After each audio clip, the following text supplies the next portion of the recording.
औरत कितनी बेवकूफ़ होती है, वक्त मिले तो ज़रूर देख लेना। वह सुबह उठी और प्रार्थना करके रसोई में आ गई।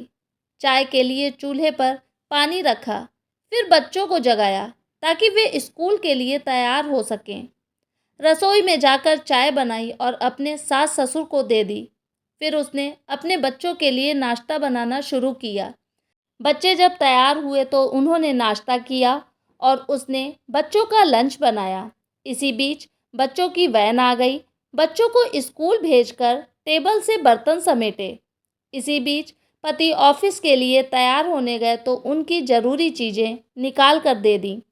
जल्दी से किचन में आई और पति के लिए नाश्ता बनाने लगी।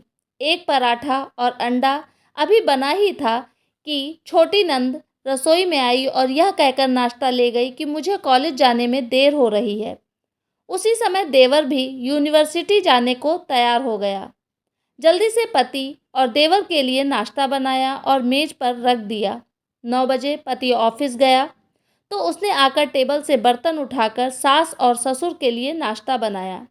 जब तक सास ससुर ने नाश्ता किया तब तक वह रसोई साफ कर बर्तन धो चुकी थी। सास ससुर के नाश्ते के बर्तन समेट ही रही थी कि तभी सफाई वाली मासी आ गई तो उनके साथ मिलकर घर की साफ सफाई की। मासी को विदा किया तो 11 बज चुके थे। तभी घंटी बजी और उसकी विवाहित नंद अपने 2 छोटे बच्चों के साथ आ गई। मेहमानों के लिए जल्दी जल्दी चाय और उसके साथ कुछ नाश्ता बनाया। उस समय 12 बज रहे थे। वह जल्दी से रसोई में खाना बनाने गई तो सास की आवाज़ आई, आज अपनी नंद के लिए कुछ अच्छा बनाना। उसने नंद के लिए स्वादिष्ट खाना बनाया और जल्दी जल्दी रोटी बनाने लगी क्योंकि 1 बजे थे और उसके बच्चे आने वाले थे। बच्चे जब स्कूल से आए तो उन्होंने मुंह हाथ धोया, कपड़े बदले और उसने उन्हें खाना खिलाया।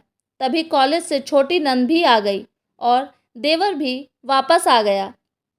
उसने सबके लिए जल्दी जल्दी रोटी बनाई और सबको परोस कर खिलाया।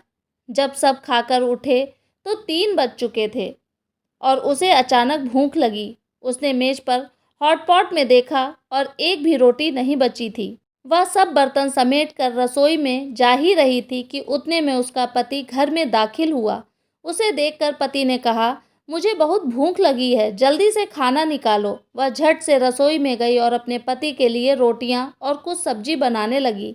जब उसने अपने पति के लिए खाना बनाया तब 4 बज चुके थे। उसके पति ने उससे कहा, आओ तुम भी खा लो।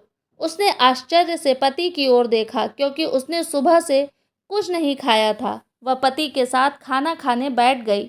जब उसने अपने मुंह में रोटी का टुकड़ा रखा तो उसकी आंख से एक आंसू निकला। उसके पति ने पूछा, तुम रो रही हो, क्यों? उसने सोचा, मैं इनसे क्या कहूँ, ये क्या जानते हैं कि ससुराल में इतनी मेहनत के बाद मुझे यह रोटी मिलती है जिसे लोग मुफ्त की रोटी कहते हैं।